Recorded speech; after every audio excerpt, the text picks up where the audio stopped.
Hey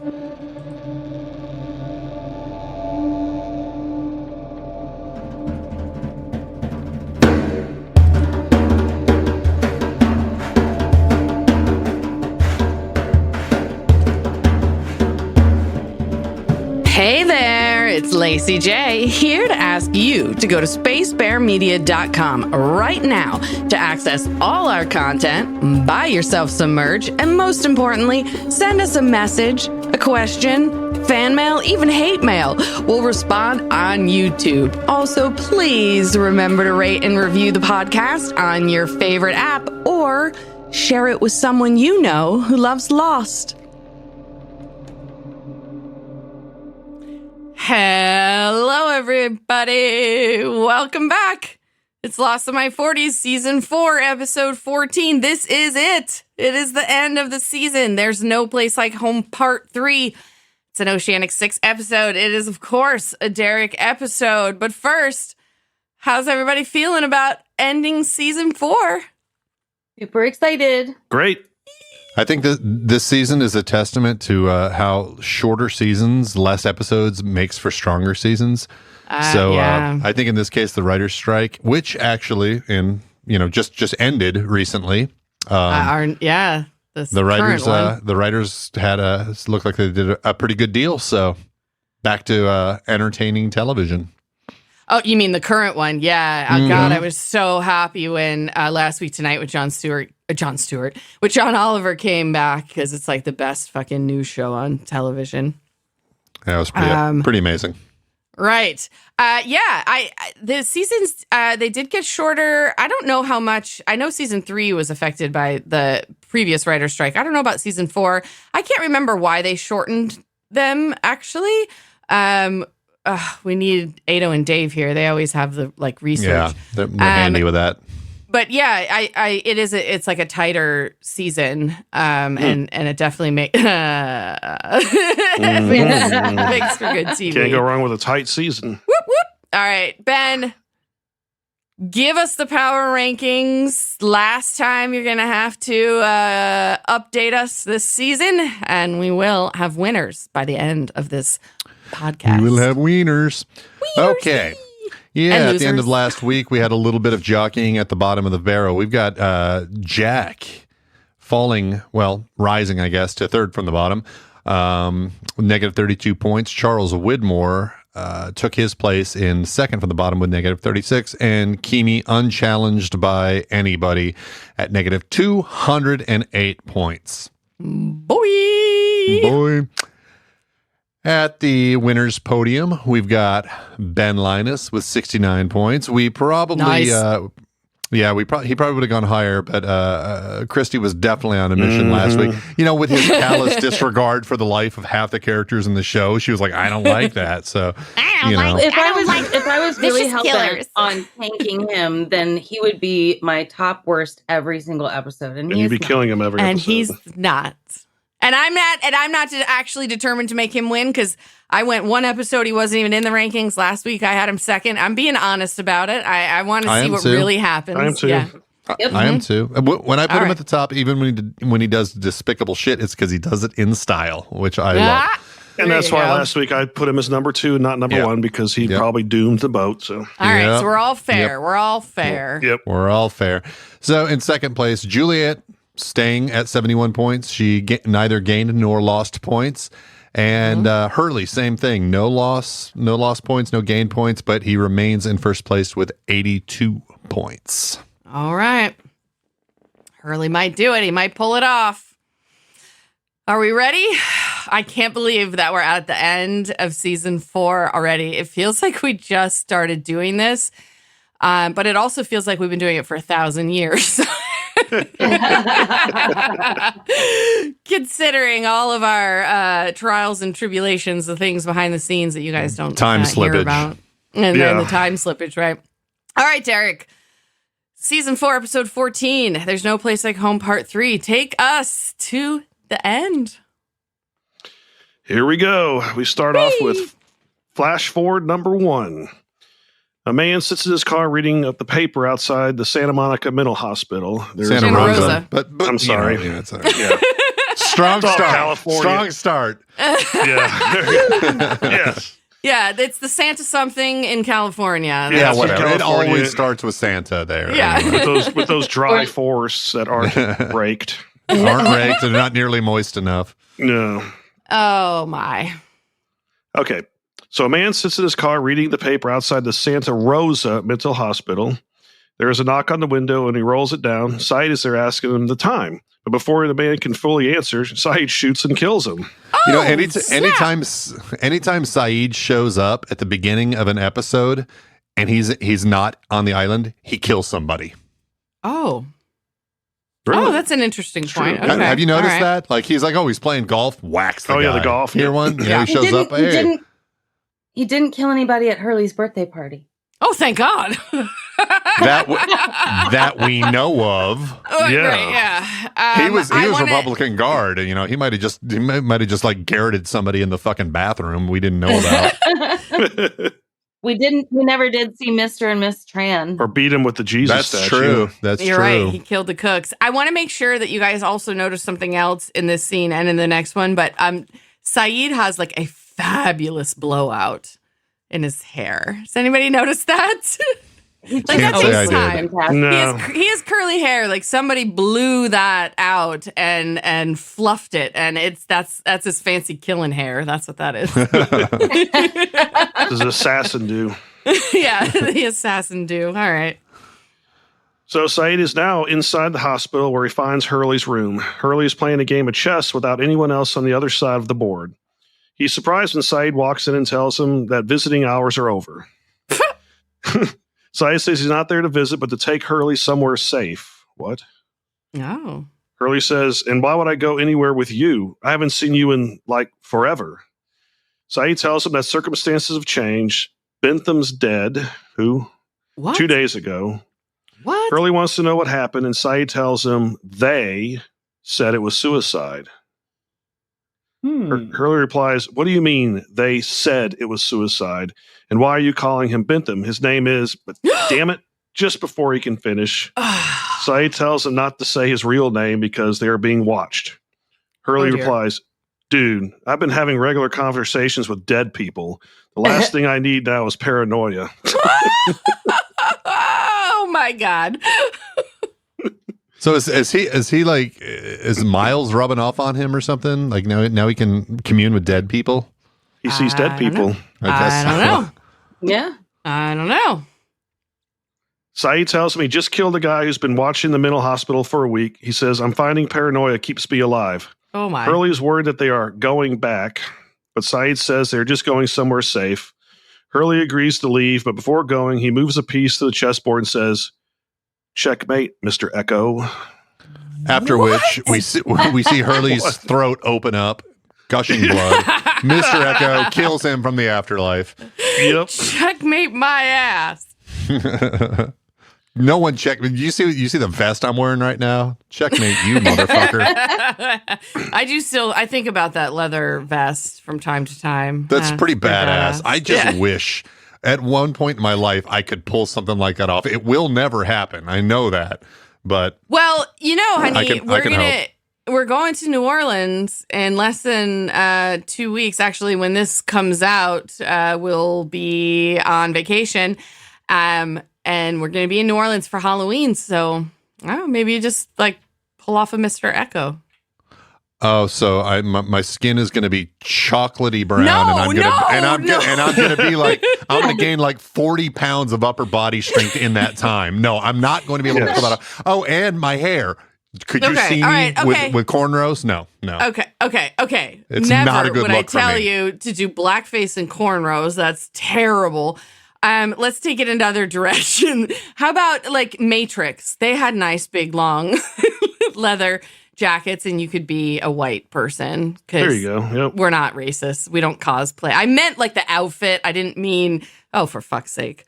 But that's that type of outfit would only look good on someone with his complexion and his build. Like they Fine. made that specifically to make him look badass. And Well- it's like me. I can't be goth. I tried it when I was younger and I looked like a fucking idiot.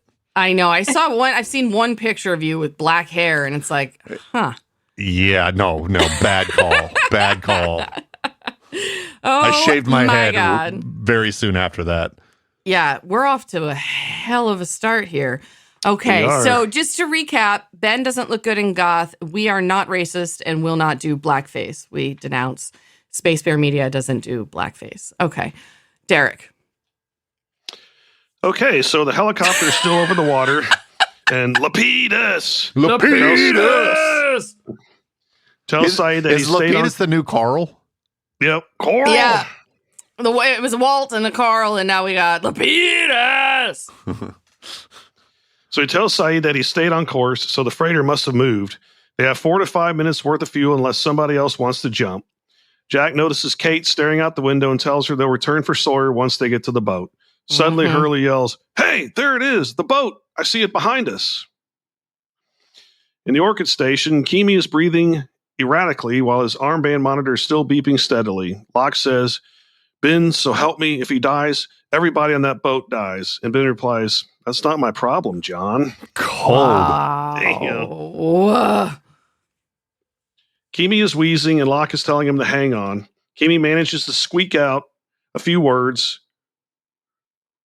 "Where you go, Widmore, he'll find you." The beeping continues and Ben says, "Not if I find him first." So in this scene, while he's wheezing, is he creamy wheezy, Kimi? Oh, Yeah. Yep. He's bleeding and creaming. he seems, for somebody that's like a mercenary, right? Like muscle for hire kind of guy.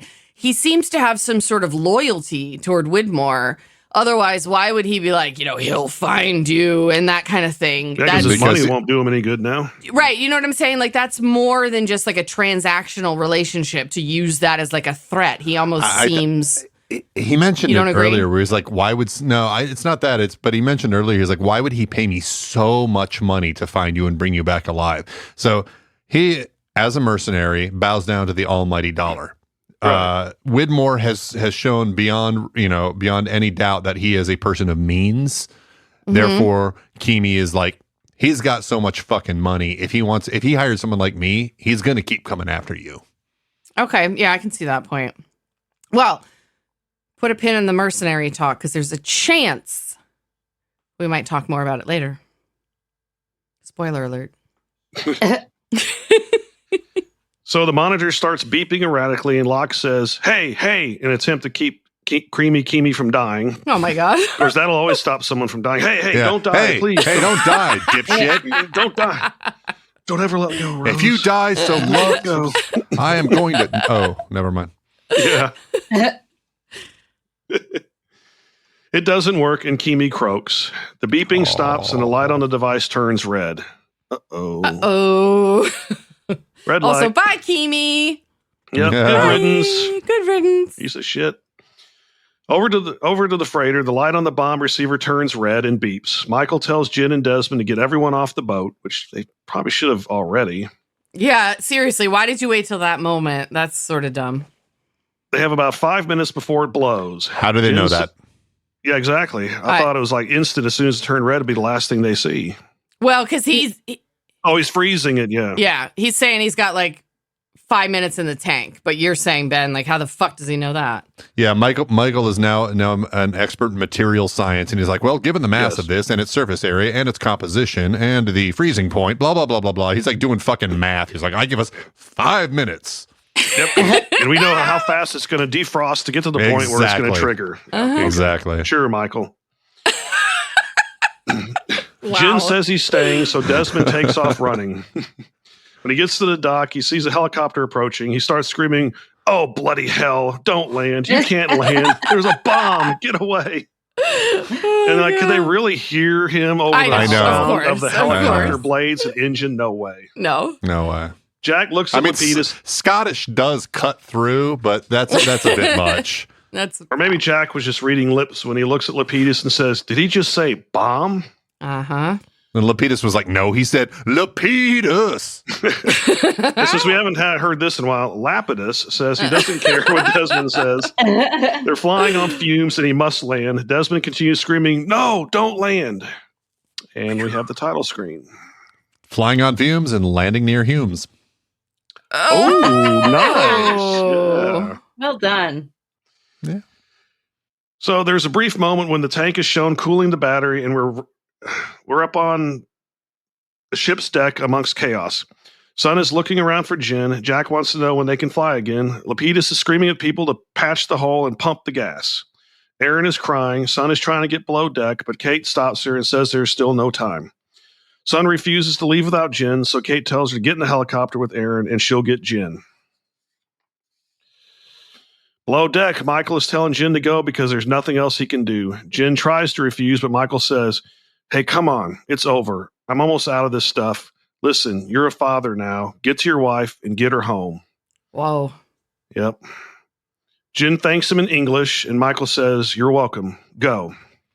You know what? I think Michael is he's really, really trying to make up for some shit, isn't he? Pretty bad stuff he did here. Yep. Yeah.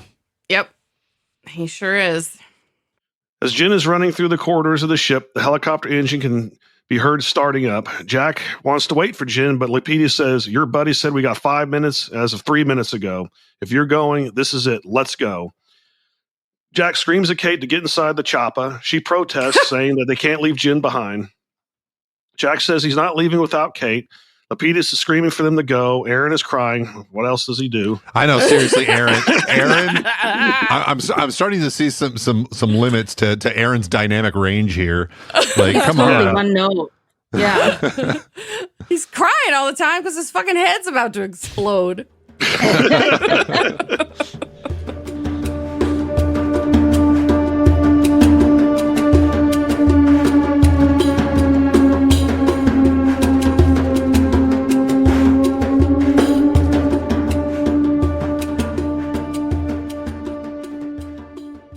Desmond is screaming for Lapidus to wait, but he takes off once Jack and Kate are on board. Sun starts screaming, "Where's Jin?"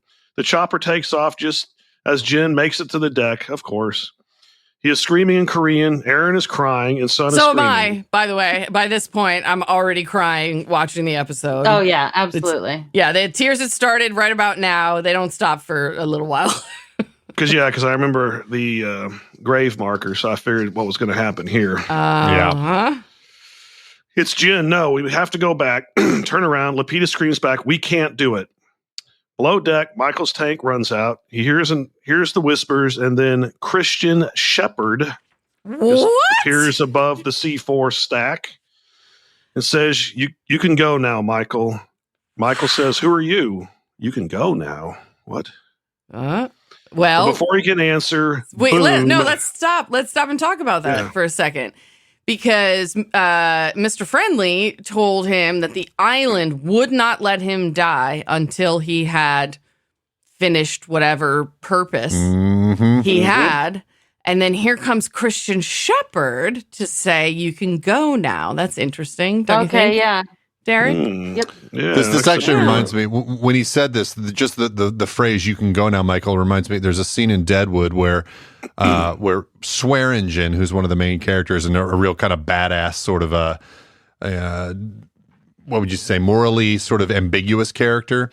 He's got his own. He's a lot like Ben. He's got sort of his own code of ethics, but it would not be considered the norm in society. No. He ends up being a hero in the show. But there's a religious man in the camp who's like got a brain tumor or whatever, and he's about to die. And instead of having him just die, Swearingen kills him. He like strangles him. But right before he dies, he whispers in his ears, "You can go now, brother."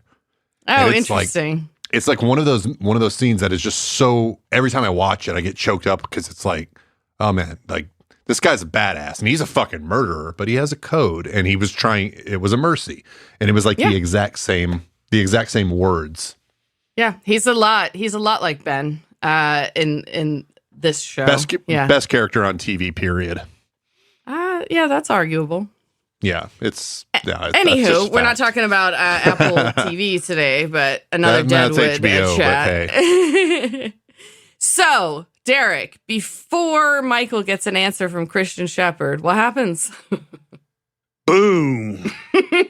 In the words of Jin, boom. And a very poor CGI too of that ship. Oh god, exploding. yeah. It was awful. There's some CGI like bad in this episode in several places. Yeah.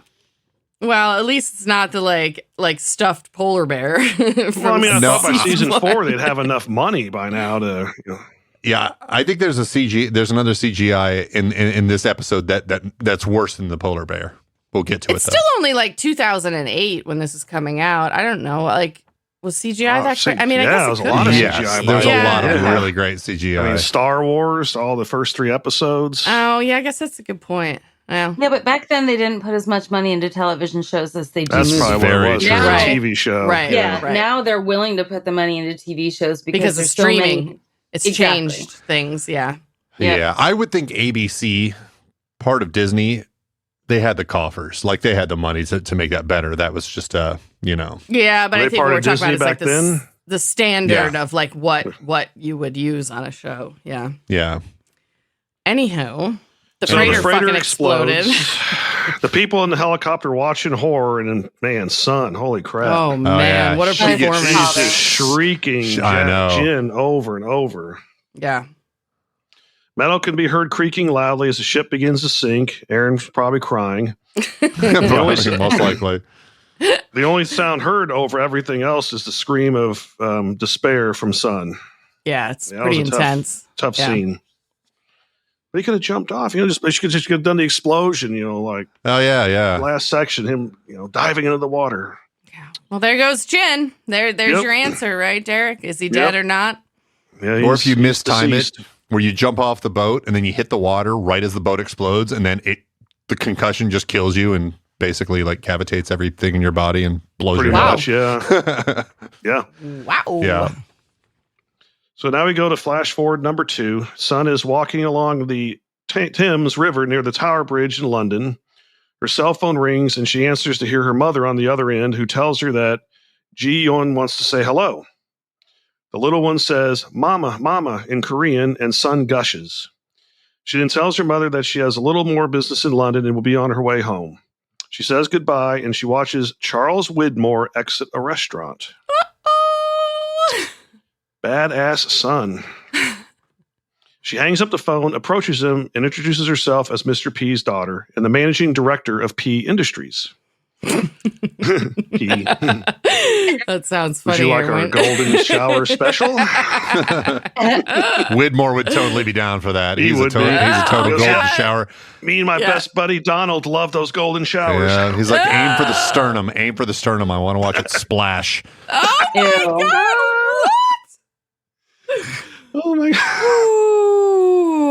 Widmore starts yammering about Mr. P's golf game when Sun interrupts. "Are you really going to pretend that you don't know who I am?" He claims he doesn't know what she's talking about, but Sun says, "Yes, you do, Mr. Widmore. Just like you know, we've been lying all this time about where we were and what happened to us there. You and I have common interests. When you're ready to discuss them, call me. And as you know, we're not the only ones who left the island." Holy What? Huh? shit. What? Wait, what? Huh? She's so bold. This Sun is like amazing. It's pretty Jack hot. would be disappointed in her. She turns to leave and he calls after her, "Miss Kwan, why would you want to help me?" Sun keeps walking without a reply. Back to the choppa, and Sun is gasping and sobbing, begging them to go lower so they can look for him. Jack says nobody is down there, and Lapidus says they don't have enough fuel to return. Sun is screaming that Jin is down there, but Saeed says, "Sun, I'm so sorry. He's not." Sun continues screaming and that she won't leave him, but Jack says, "Sun, it's gone. He's gone." Aaron is wailing. Oh, Aaron, come on. Just chuck him out. We don't lighten the load very much. But This show got really, really dark. They just throw the baby throw out. babies out the helicopter. Well, he can swim back to shore like Sawyer did. You hear that? Yeah, we'll they get do to that, that. and then all of a sudden from the island, you just hear, "My baby." From somewhere deep in the cabin. jungle. Yeah. My baby. Right.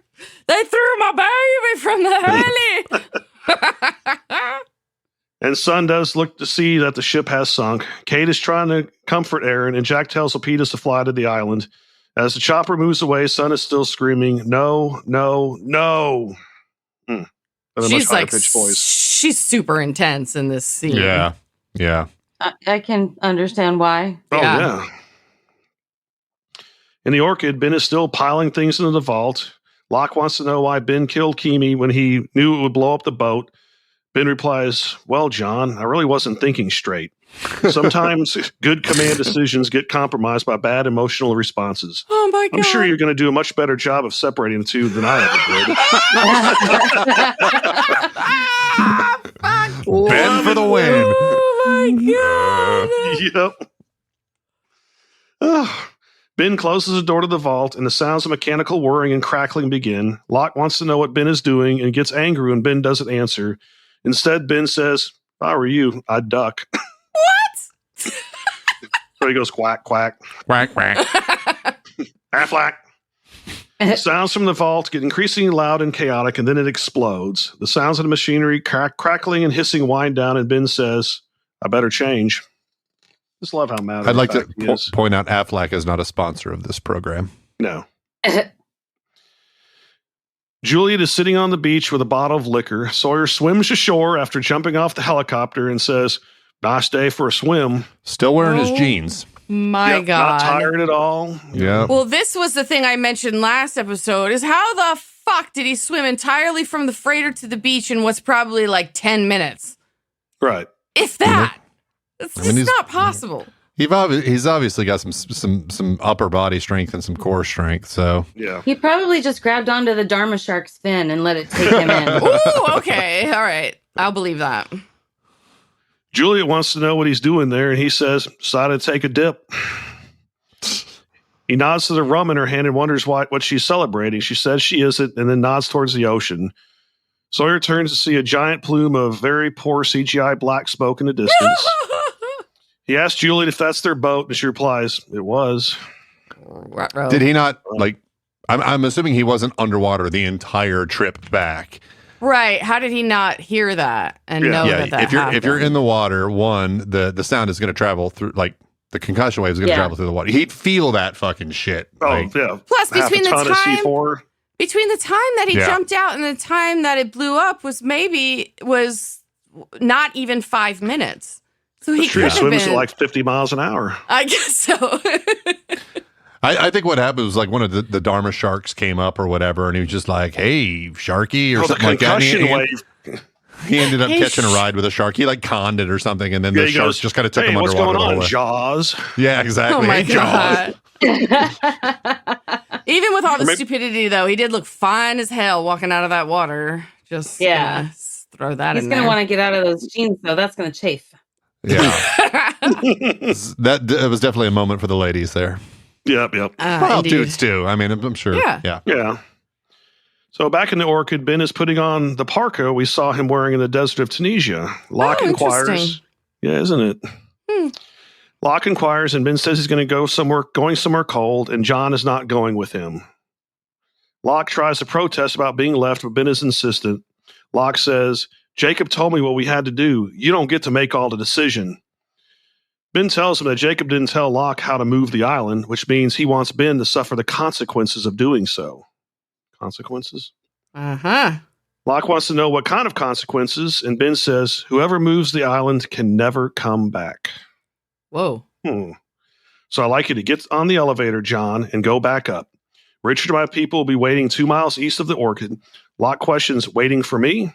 Ben tells Locke that he's now the leader of the group. What? And the people will share what they know and follow his every word. And I know Locke is getting a fucking Woody right there. He's getting rock hard, man. He's got rock hard lock cock. Yeah. Oh my God. He sighs, apologizes for making Locke's life so miserable, and then shakes his hand goodbye. Locke says, what do I tell him to do? Ben Still asking. He's the leader, and he's still asking, what do I do? Ben picks up a crowbar and responds, you'll find your way, John. You always do. Wow. So Locke is now walking through the jungle, listening to the birds chirp as he wanders into the others' camp. Everyone stops what they're doing and stares at him in anticipation. Richard Alpert says, hello, John. Welcome home. And that Locke grin just coming across his face.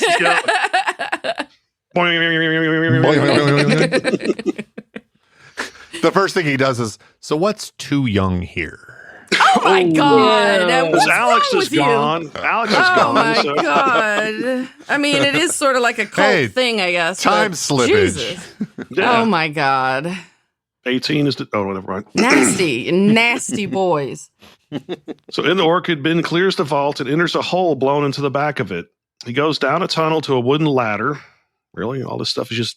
I know, seriously. Just maybe put some aluminum or I don't know. And then Never in mind. yeah, at the bottom, there's a thin layer of ice that covers a hole. Ice. Yeah, well, he was going Which somewhere Ben breaks cold. with his foot and continues. The bottom rung breaks as Ben steps on it, causing him to fall and cut his arm on a nail sticking out. That cut looks familiar. He finds himself in a frozen chamber with a wooden wheel in the wall. So there's this frozen chamber in the middle of the ocean on a tropical island. Okay. He approaches the wheel, looks up and says, "I hope you're happy, Jacob." And Ben tries to turn the wheel, but it's, of course, frozen solid. So he takes the crowbar and breaks the ice. He struggles as he pushes the wheel. As it starts to move, a loud buzzing noise can be heard by the people all over the island. Richard and Locke, Sawyer and Juliet, the people on the raft, and the choppa. Everyone can hear it, and guess what? Aaron's crying. I mean, that baby's got the voice is just got, I don't know. Ben continues pushing the wheel. Before long, a bright white light engulfs him, everyone else on the island, and the helicopter as it heads towards the island. Everything turns white, and when it clears, a ripple in the ocean reveals where the island used to be. What the hell? I don't think Aaron was actually played by Gary Oldman. He's that good an actor. So in the chopper, Lapidus starts screaming, "Where's the island?" Hurley says, "It's gone." I gotta say, I'm a little bit disappointed he didn't say, "It's gone, dude." Yeah, dude, where's my island? Or just said, "Whoa." Dude, where's my island? Dude, where's my island? Jack suggests landing at the smaller island, but it's disappeared too. So they didn't move one island, they moved a couple of them. Just then, the helicopter sputters and alarms start blaring, and here we go. Lapidus says, "That's it, people. We're out of fuel. Get your life vests on. We're going in." Oh, shit! Saeed releases the life raft, which opens in the ocean. The chopper crashes into the sea and flips over while sinking, and everybody gets out there. No cuts, no nothing. Right? I guess this is one of those rotate a helicopter to the ocean. Yeah, it's like, Lapidus is good, but you don't glide a helicopter into the ocean. Like when it stops going, it falls like a fucking it's not brick. like the plane, where you can actually glide it into the Hudson. But and this is the other place where the CGI was terrible. When it hit, it was just like, what? So Jack is underwater and pops up far from the crash. Kate and Hurley are climbing onto the raft. She hands him Aaron, who's crying, I'm sure. But now he actually has an excuse to cry. He just survived a helicopter crash into the ocean. I give him a break there. Saeed is asking if everyone's okay. Lapidus is in the water and screams, "Where's Desmond?" Lapidus then sees him floating unconscious in the water and calls Jack over to help rescue him. Everyone works to get him on the raft while Hurley is screaming, "Oh my God, is he breathing, dude?" Jack performs CPR. Desmond opens his eye and the standard coughing the water out from his lungs. And Jack and Hurley are comforting him, telling him he's all right. As Desmond continues to cough, Jack whispers to himself, "It's okay. It's okay. We're alive," before letting out a deep sigh. Just getting a man mouth to mouth. Yummy. Before the scene changes, we get a whole wide shot of the survivors floating in the raft in a wide open, empty sea.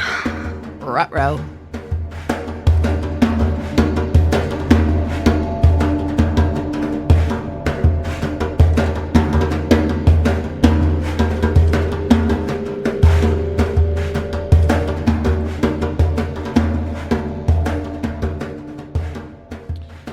Flash forward number 3. Kate wakes in a bed and switches on a lamp. Suddenly the phone rings, and when she answers, what she hears is ghostly whispering. The line goes dead, and a door opens outside her bedroom. She grabs a gun from her closet and goes into Aaron's room. The door was open. Kate yells, "Don't move. Don't you touch my son." And she gasps when she realizes it's Claire in the room. Claire says, "Don't bring him back, Kate. Don't you dare bring him back." At that moment, Kate wakes from a dream, and she gets out of bed and runs to Aaron's room and puts her hand on the sleeping one. Crying, Kate whispers, "I'm sorry." I'm sorry. What does that mean? Yeah, what is this all about? Wow. So back to the raft and the missing island. Kate is holding Aaron, and Hurley is checking in on the baby. Who's crying? Yep, He's of course. Crying, yeah. Then he says, I can't believe he did it. Locke moved the island. Jack insists that Locke did not, so Hurley says, oh, really? Because 1 minute it was there, and the next it was gone, so unless we, overlooked it, dude, that's exactly what he did. Yeah, if you got basically. another explanation, man, I'd love to hear it. I love it when Hurley stands up for himself. Yeah. And he's absolutely right. How else can you explain it? It's gone. Suddenly, Lapidus starts screaming that he sees light and it must be a boat. Desmond starts yelling that he sees it too. Everyone starts screaming, hey, hey! And the boat begins to turn towards them because they could absolutely hear them screaming over the sound of the engines and all of that. Of course. Jack says in a lowered voice, we're going to have to lie. Wait. So he wants to deny that Locke moved the island, but yet he's taking his advice. Yeah. He's doing what Locke wants. Yeah. I think he's just not capable of saying it out loud in front of everyone Locke was right and I was wrong.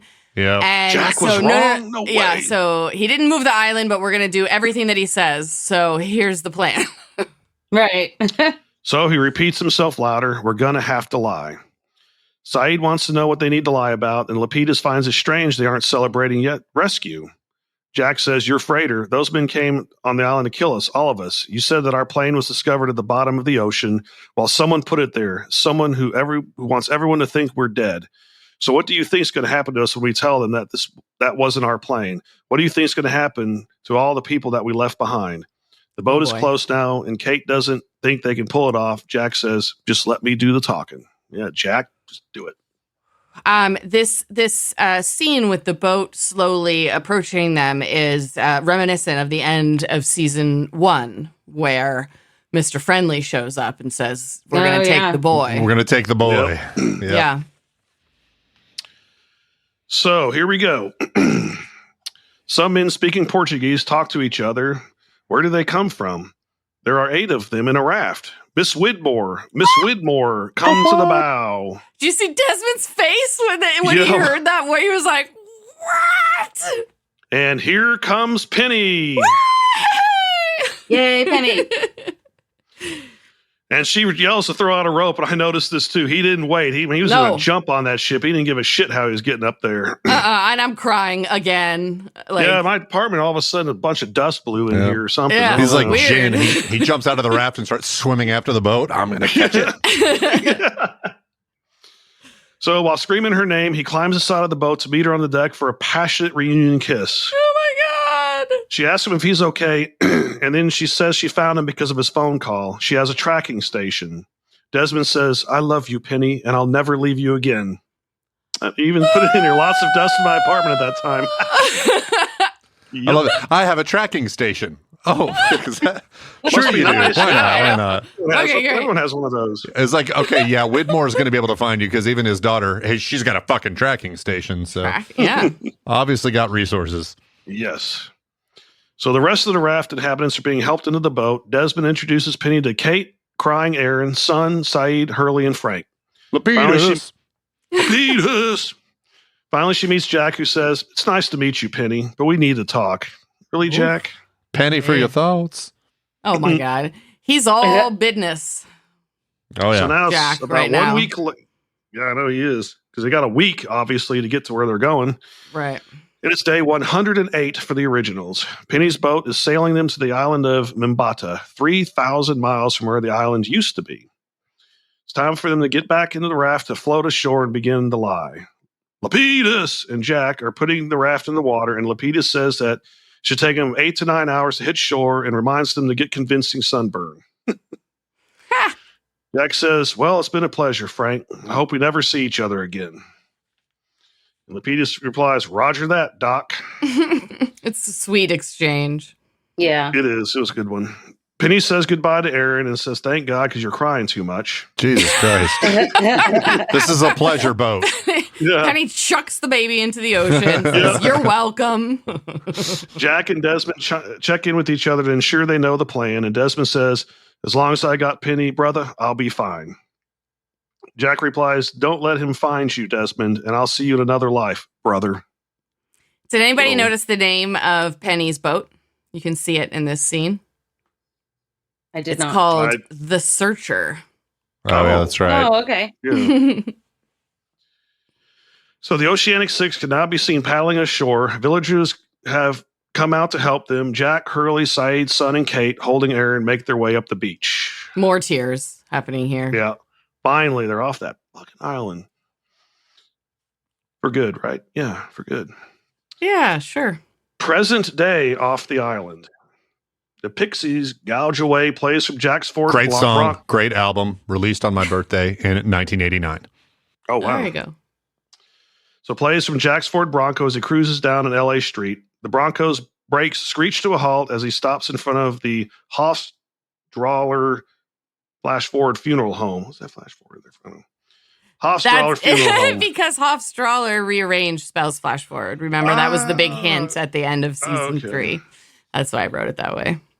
So Jack parks and sniffles as he gets out and approaches the building. He looks tries pretty the doorknob. fucked up in this scene, doesn't he? Like He's back to really fucked up Jack. Pilled out, drinking, driving down the road. That's good job, he's Jack. Full Jesus beard. Christ. Full beard.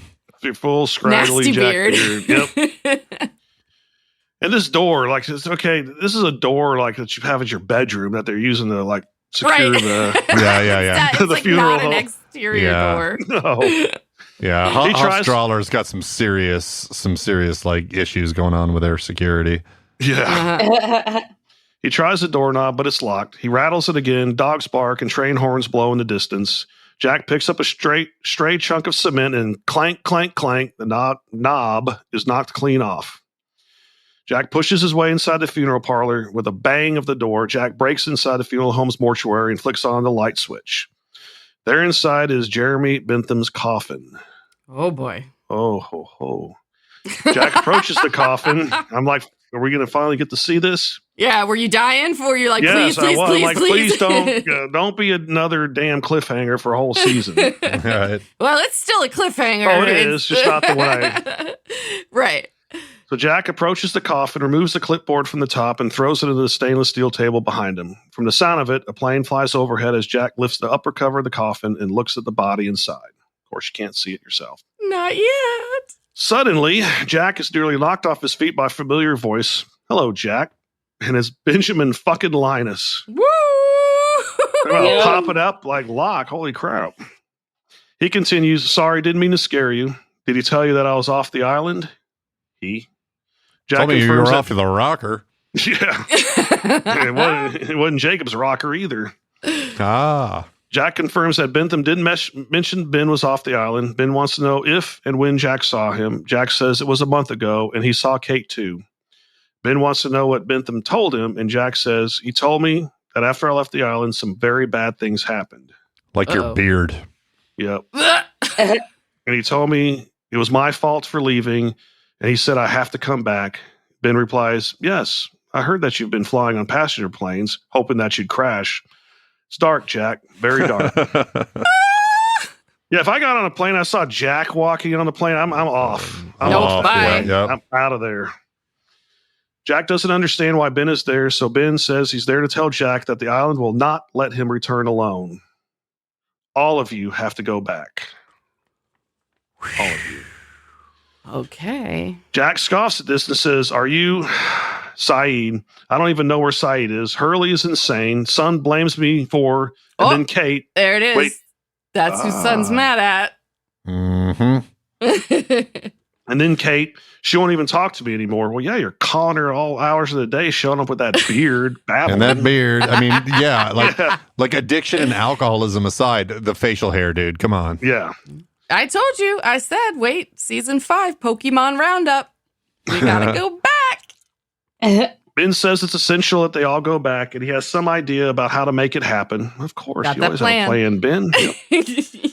Jack sighs deeply and turns to leave the mortuary, but Ben stops him and says, "Jack, I said all of you. We're going to have to bring him too." Oh, He no. nods towards Jeremy Bentham's coffin, standing feet from Ben and facing him in the tiny mortuary. Jack turns back and looks at the body in the casket.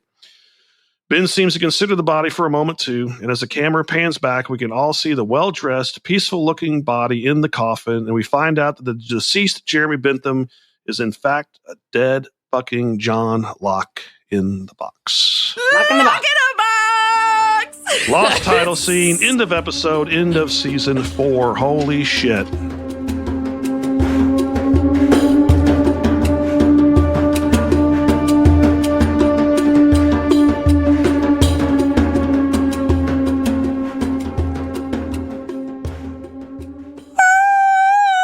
So excited once I realized that he was the one in the coffin, and we've been calling him Lock in a Box. I've been holding it in now for quite a while. Wow. It's my lock in a box. What's in the box? It's Locke. A lock in a box. What did you think of that, Derek? Oh, man, that was shocking. I was like, holy crap. Because I did not know. I did not expect him. I'm so excited. Well, you did. I mean, you suspected him earlier in the season, but I think you had maybe changed your mind, like it's just not possible or something. But because he's leading the others. Yeah, he was. Yeah. All right.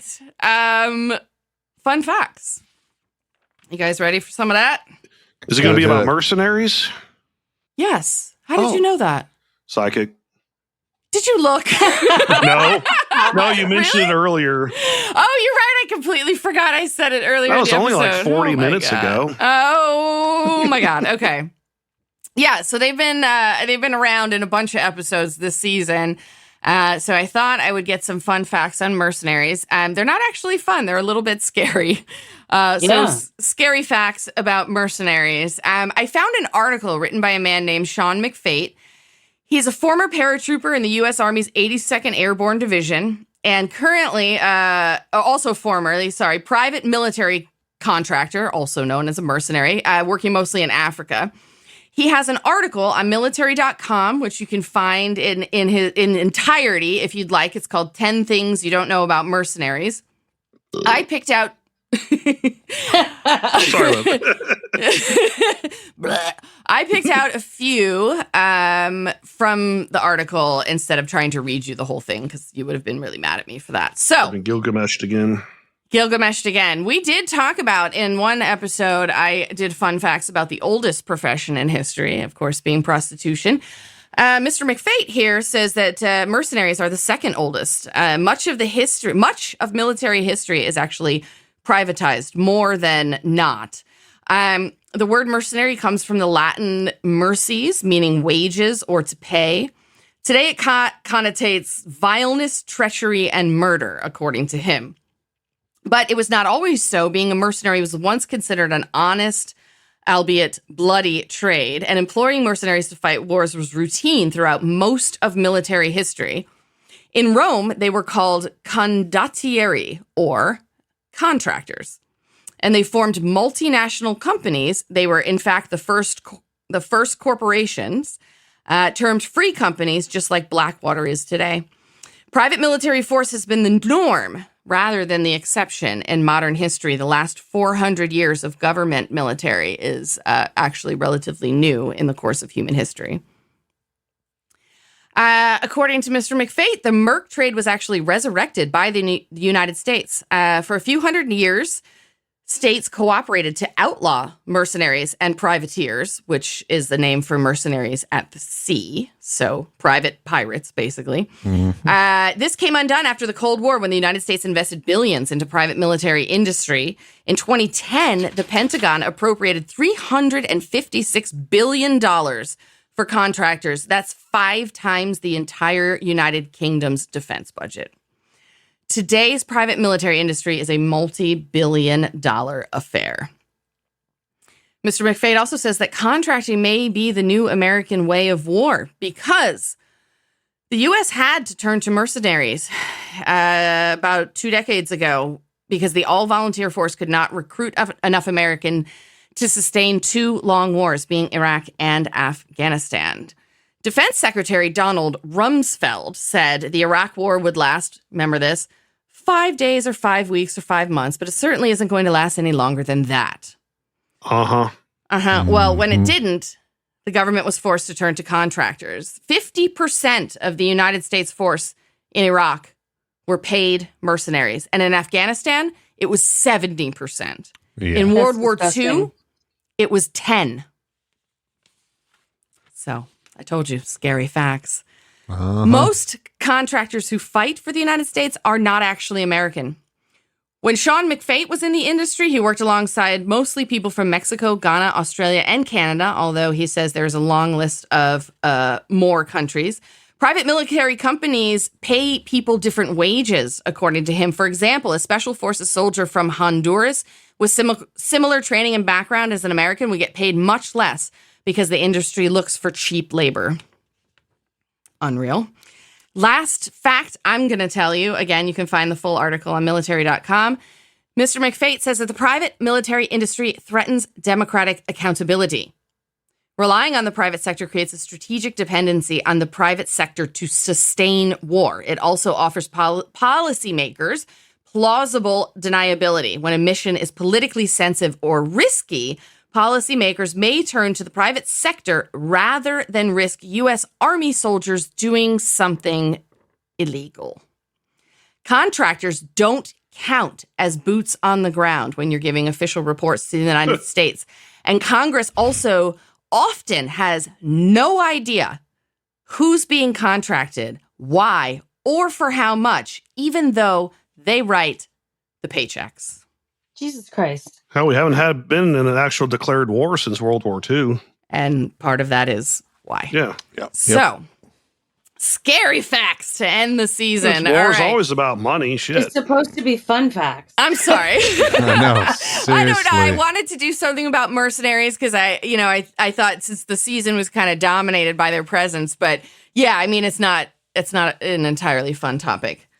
Sorry. No, That's okay. It's good. Alrighty. Let's do best and worst moments of the finale. Christy, how about you first? I mean, best moment, obviously, Desmond and Penny's reunion. And worst moment, the boat exploding and hearing Son's absolutely heart-wrenching screams.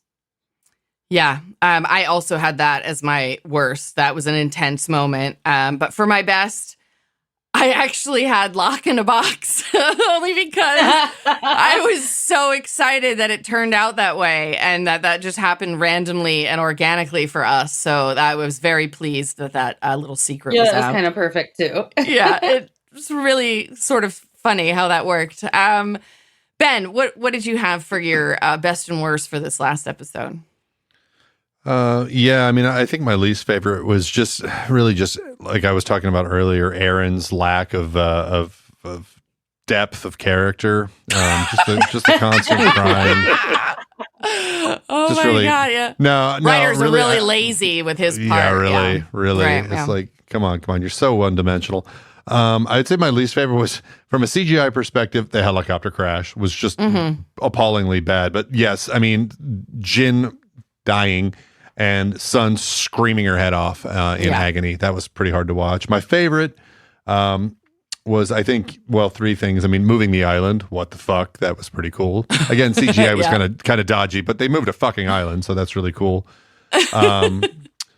Desmond and Penny seeing each other again and being reunited, and then, right, of course, as you had, Lock in a Box. Yeah. Yeah. All right, Derek. What about you? My best moment was pretty much most of the episode, except for the freighter exploding and killing Jin, and also Michael. He was on there too, I believe. So. Yeah, yes, yeah. He was Don't redeeming forget. how he pretty much saved some people there. He sure did. But yeah, the top of it was the reunion of Penny and Desmond, and then the next was, of course, Lock in the Box. I mean, that was just like, wow. Because we've been saying it all this time, Lock in the Box, and he ended up in a box. He And the did. fact that they all have to go back to the island, all of them. All of them. All right. Yep. Are we ready? Are we ready?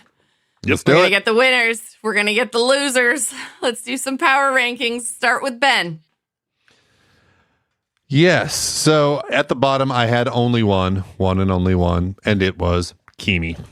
Creamy Kimi. Yeah. Yep. Creamy turned blood. In third place, I've got Hurley. He was just a stalwart character kind of lifting folks up. He's the mayor of Islandtown, continues his tenure. In second place, you might not believe this because I don't think I've ever put him in the top before. Maybe in the first season I did once or twice, but I've got Michael in second place. Michael. Wow. Because he did come back, he did what he had to do, and he saved at least some of the people on the island. He tried. Yeah. And in the top, I mean, of course, who else am I going to put in the top? Ben Linus. I mean, he's this episode. I'm actually going to fuck Claire. She showed up for a sec. Yeah. And then I'm going to kill Kimi. So yeah. Ooh, that could have been a threesome. Claire and Kate. Whoops. While Whoops, Aaron is screaming his lungs out. Yeah. Exactly. Oh my God. All right, I'm going to do mine. I had 2 on the bottom. I actually had Kimi as the second worst, and I had Charles Widmore as the worst because I'm just watching all of the chaos that's happening to our friends and to the island and, Jin getting killed and all of the things. And he just seems like he's the most responsible one for that right now. Sure. Third best, I had Michael. He did his best. He saved people. Second best, I've got Penny. She saved people. And on the top, I've got Benjamin Linus because he saved the island, sacrificed himself, can't go back. Or wait, can he? What? Can he? Maybe never go if they back? all go back. I don't know. He seems to have an idea that there's a way to get himself back. Stay tuned for season 5. But in this episode, he sacrificed himself to save the island. And so I put him on top. I am fucking Desmond and Penny. Obviously, I'm getting in on that reunion sex. Hey, yeah. And I didn't kill Kimi. I killed Charles Widmore this time. I left Kimi alone for the last episode. Derek, how about yours? I had 2 on the bottom. My second worst was Charles Widmore because he's basically orchestrating this whole thing that's been going on here with the mercenaries. I gave Kimi the worst again, just, for blowing up the freighter. His dying gasp, still had to kill people. Yeah. My third best was Michael because, he sacrificed his life, chilling the battery and doing whatever he had to do to get most of them off the freighter. Is it possible that Michael's going to be all in our top 3s this time around? That would be amazing. And then second best was Lapidus because he knew how to fly a helicopter and he ditched that thing perfectly into the ocean where everyone survived. That's a good point. Yeah. And my first was Penny because she, rescued the Oceanic 6. Nice. With the searcher. And I'm going to fuck Penny. I'm going to have to get in line behind Desmond because I'm sure he's got a lot to go after being away that long. You got to wait a minute, brother. Yeah, brother. Wow, you didn't have Ben Linus in your top this time. I didn't. He would have been fourth, Okay. And I'm going to kill Charles Widmore. All right. Christy, is it going to be a quattro for Michael? Is he in your top 3? I guess give us your bottom first. Yeah, I'm going to start with the bottom first. In third position, I have Kimi. Second position is Ben Linus. What? And the worst of the worst is Charles Widmore. All right. You're on board with the Charles Widmore hate. Yes. In my top 3, I'm going to start with Lapidus in third place. He got everybody out of that chopper crash with their lives. That took some serious skill. So that's true. In number 2, we have Michael. Yep. Michael goes out on top. Yep. So goes out with a bang. He told Desmond and Jin to get out. If only Jin had listened to him. Yeah. When Desmond did. And in my top number 1 spot is Penny for finding them. Yay, Penny! I had considered the whole Penny Desmond threesome situation, but I figured I would just give them some time to themselves. Yeah, I'm not. No, I'm going to intrude. That's my problem. I'm. But I'm going to fuck Lapidus and I'm going to kill Widmore. Oh. All right. Nice. Lapidus is getting some carrot. action. I know he's getting some carrot. His carrot wet the last couple of weeks. Oh my God. All right, Benjamin. Hit us with the woozers. The woozers. With the losers and the winners of the season 4 power rankings. No, I'm good. I'm good. You don't want to try that losers again? In. No, I'm leaving losers in. All right. Give it to us. At third from the bottom, we've got Dr. Bronze, Jack, at negative 32 points. Dr. Bottom Bronze. Doctor, yeah, it's Wow. he's got a nice bronze bottom. Anyway, Okay. second for the bottom, Charles Widmore with negative 58 points. And All right. nobody was ever going to catch him.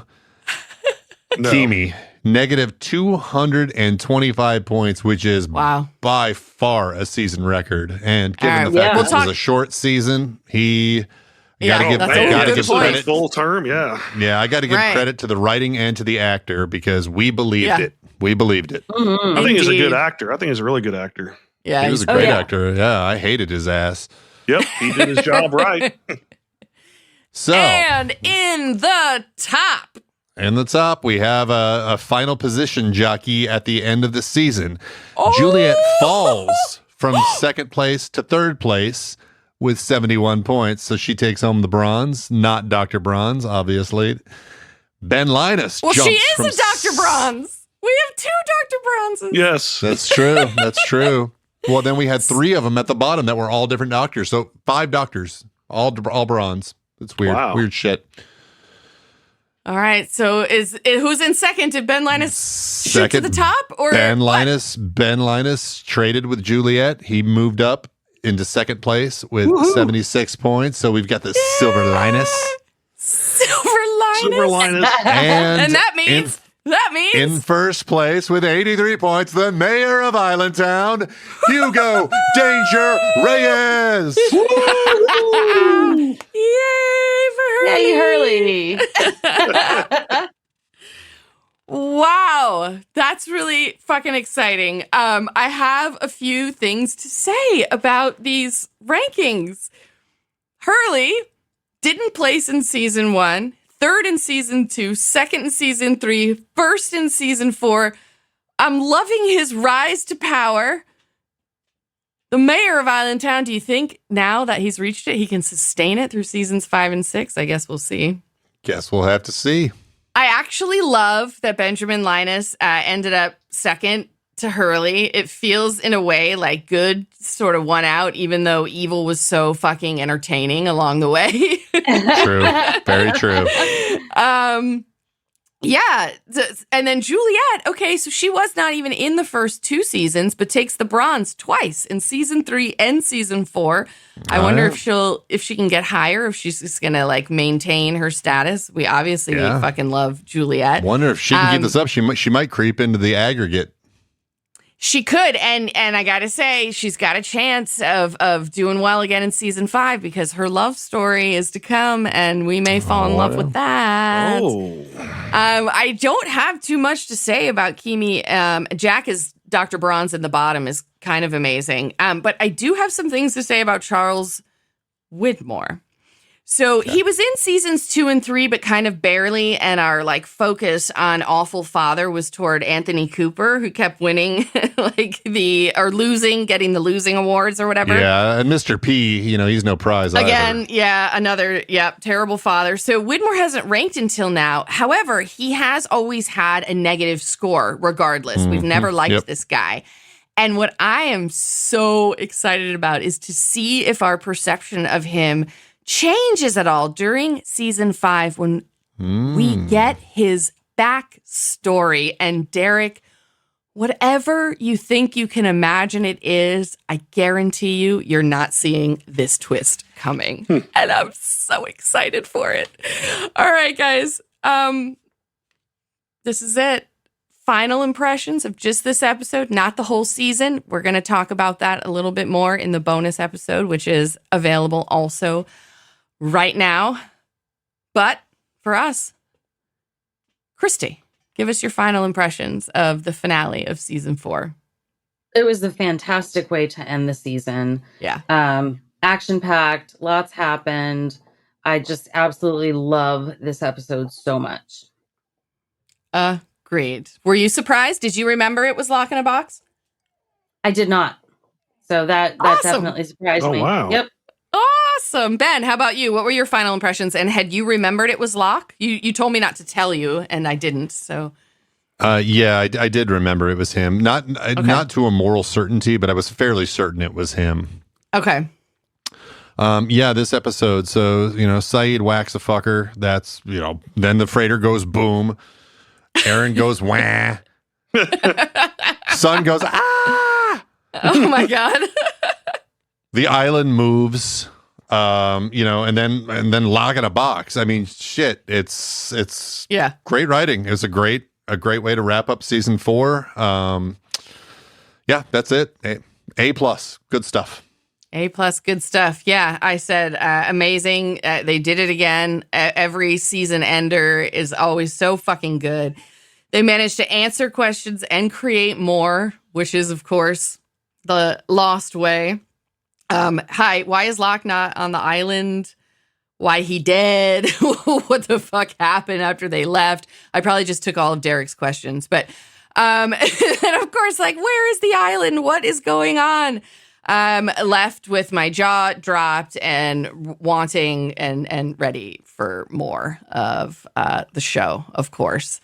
Derek, we're going to talk about your season ending questions and theories that you have in the next pod, but tell us what you thought of this and if there were any immediate questions that popped into your head.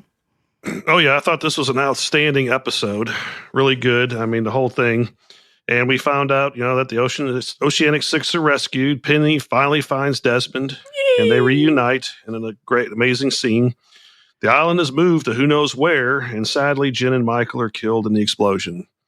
And I got a few questions after this episode, like how and where did the island move to? Why do all of the Oceanic 6 plus Locke in the box have to go back? And how did Locke get off the island and end up in a box? Indeed. Those are all season 5 questions, although I'll leave you this little nugget. Asking where the island is isn't entirely accurate. You might want to ask, possibly. Well, there's a lot of time, space, continuum stuff discussed. Indeed. And we get more and more into that in season 5.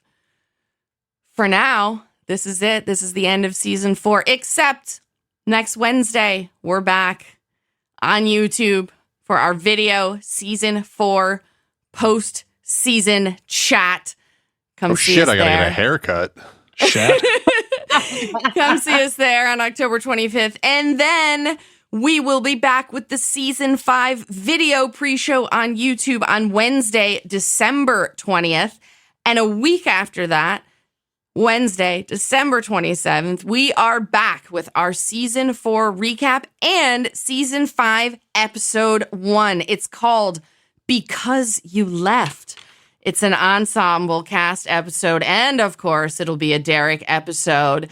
We will see you there for season 5 in December. Catch us next week on YouTube. Bye. Woohoo. Bye. Oh, yeah. Download the Boda Show and listen to it right now, okay? Bye.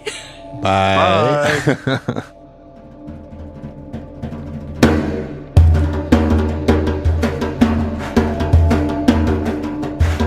Lost in My 40s is a Space Bear Media production. Executive produced and edited by me, Lacey J. Sound engineering, editing, and original music by Benjamin Trimp. Like and follow Lost in My 40s on Facebook and SpaceBear_Media on Instagram and Threads. Plus, follow Space Bear Media on YouTube for extra video content. Or for everything in one place, go to spacebearmedia.com.